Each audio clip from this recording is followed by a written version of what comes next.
আসসালামু আলাইকুম ওয়া রাহমাতুল্লাহি ওয়া বারাকাতুহু। আপনারা কেমন আছেন? আশা করছি অনেক, অনেক ভালো আছেন। আজকে যে বিষয়টি নিয়ে আলোচনা করব সেটা হচ্ছে হিন্দুদের মূর্তি পূজা কবে থেকে চালু হয়েছিল। তো আমি মৌলানা জগদীশ আনসারী সাহেবের যেটা বয়ান আছে সেটা আমি রিঅ্যাকশন দেব। আপনারা দেখেন কেমন করে চালু হয়েছিল। তো লেটস গো।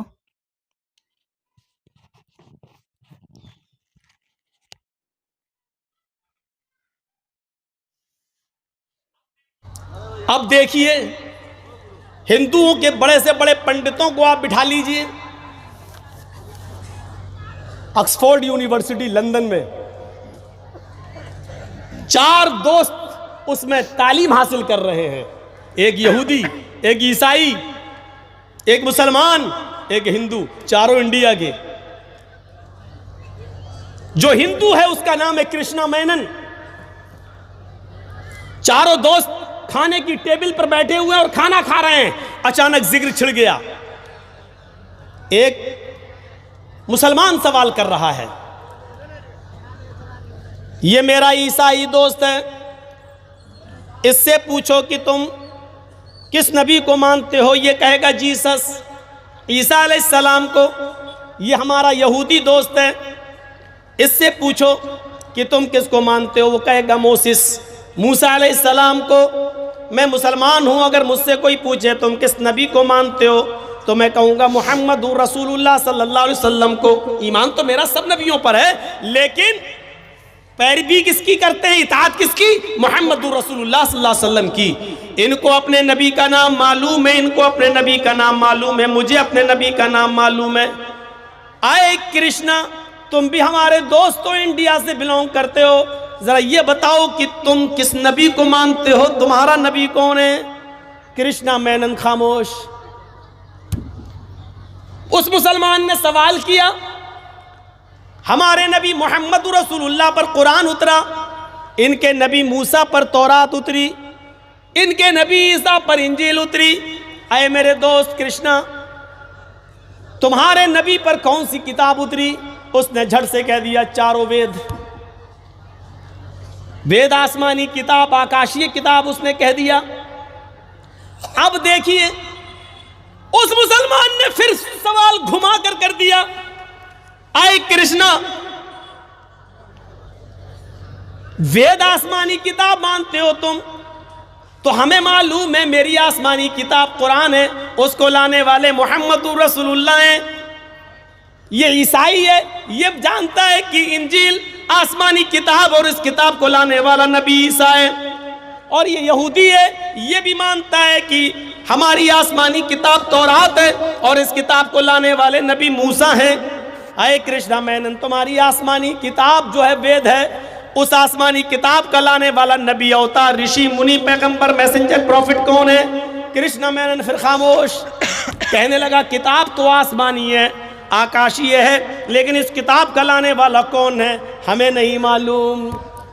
आज भी हिंदू कौम एक ऐसी कौम है जिसको वेद आसमानी किताब तो मानती है, लेकिन इस किताब का लाने वाला नबी कौन है वो कहती है हमें नहीं मालूम।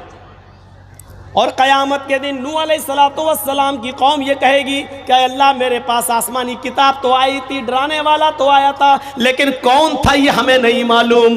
बुखारी की इस हदीस से किसी हद तक क्लियर हो रहा है कि हो सकता है हिंदू धर्म का ताल्लुक हज़रत नूह अलैहिस्सलातु वस्सलाम से गहरा हो। मैं अभी भी क्लियर नहीं कह सकता हूँ, कोई ये ना कहे कि मौलाना साहब हिंदू धर्म को कौम नूह अलैहिस्सलाम की कौम कह गए। लेकिन बुखारी की हदीस से जब बहुत से लोग मसाइल का इस्तिदलाल करते हैं तो एक ये मेरा भी एक इस्तिदलाल हो सकता है कि नूह अलैहिस्सलाम की कौम क़यामत के दिन ये कहेगी अल्लाह मुझे नहीं मालूम, आया तो था कोई, लेकिन कौन आया था ये मुझे नहीं मालूम। और हिंदू धर्म एक ऐसी कौम है जो ये कहती है कि मेरे पास डराने वाला नबी तो आया था, लेकिन कौन था ये मुझे नहीं मालूम, ये मुझे नहीं मालूम। और फिर सबसे पुराना धर्म, प्राचीन धर्म हिंदू धर्म, और मूर्ति की सबसे पहली पूजा और मूर्ति की सबसे पहली तपस्या और इबादत और मूर्ति पूजा सबसे पहले अगर चली है तो कौम नूह के अंदर। नूह अलैहिस्सलाम के इंतकाल के बाद नूह अलैहिस्सलाम की कौम के 5 बुजुर्ग वद, सुआ, यगूस, यऊक, नस्र, इन 5 बुजुर्गों की मूर्तियां बनाकर सबसे पहले मूर्ति की पूजा की शुरुआत नूह अलैहिस्सलाम के ज़माने से हो रही है। नूह के इंतकाल के बाद नूह की कौम से हो रही है। और आप जानते हैं कि हिंदू धर्म के अंदर मूर्ति पूजा से नीचे कोई शुरुआत ही नहीं होती है। और ये भी बहुत प्राचीन कौम है, पुरानी कौम है, और ये उसी ज़माने से मूर्ति पूजा करती चली आ रही है। बताइए, उसलूब बदल दो। ये कहने की ज़रूरत नहीं कि ये मोहम्मद सल्लल्लाहु अलैहि वसल्लम का दीन है। ये कह दो कि ये मोहम्मद सल्लल्लाहु अलैहि वसल्लम थे, हमारे नबी हैं, लेकिन ये वो नबी है, इन्होंने कोई नया दीन नहीं दिया। ये वही दीन है जो मनु लेकर आए, जो कृष्ण जी लेकर आए, जो रामचंद्र जी लेकर आए। रामचंद्र जी का क्या धर्म था आप तो जानते हैं, मेरी किसी तकरीर में देख लीजिए, वाल्मीकि रामायण, ये वाली नहीं, ये जो अभी चली है, ये तो अभी लिखी गई है कुछ दिन पहले। तुलसीदास जी वाली रामायण का तो वजूद अभी से हुआ है, ज़्यादा दिन नहीं हुए।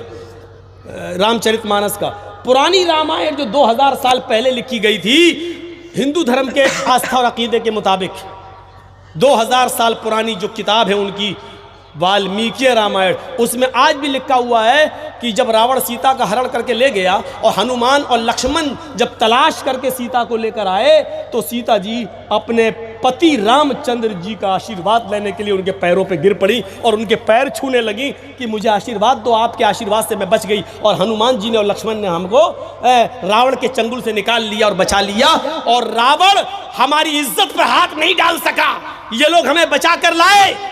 तो रामचंद्र जी के जब पैर छुए, अपने पति के जब पैर छूने लगी, तो वाल्मीकि रामायण में लिखा रामचंद्र जी ने उठा लिया अपनी पत्नी को, पैर नहीं छूने दिए, ये कांधा पकड़ा और खड़ा कर दिया और क्या कहा, राम रामाय नमः, राम रामाय सत्यम अस्ति।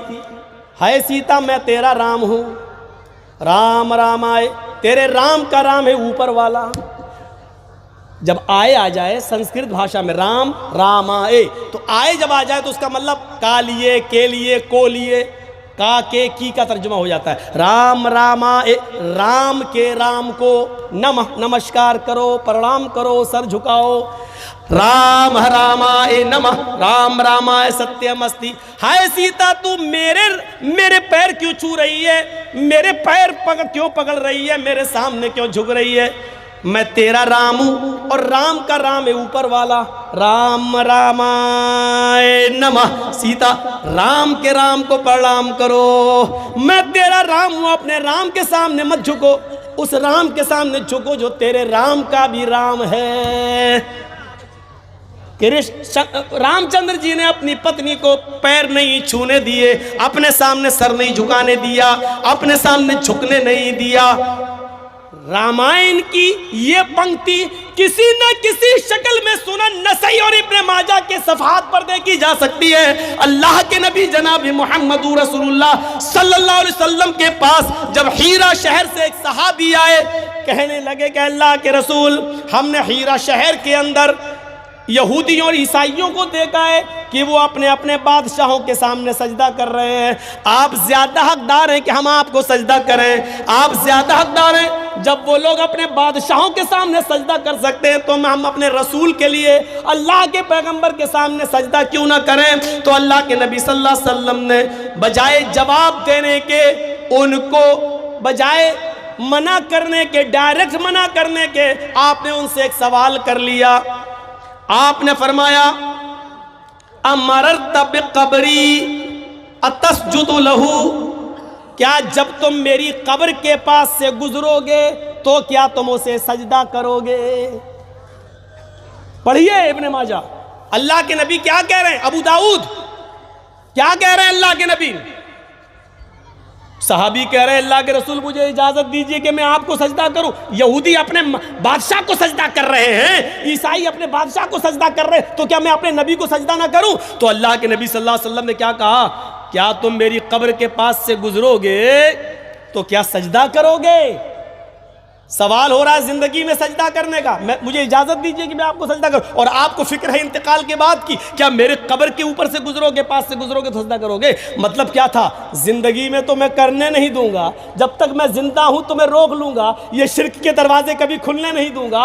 मेरी जिंदगी में तो कभी हम अपने सामने सर झुकाने नहीं देंगे तुम्हें, लेकिन फिक्र हुई इंतकाल के बाद की, ऐसा ना हो कि मेरे इंतकाल के बाद जैसे यहूद और नसारा ने अपने अपने नबियों की कब्रों को सजदा गाह बना लिया, ये लोग भी कहीं मेरी कब्र को सजदा गाह ना बना ले, चूमने चाटने की जगह ना बना ले। तो आपने फौरन सवाल कर लिया, क्या तुम मेरी कब्र के पास से गुजरोगे तो सजदा करोगे?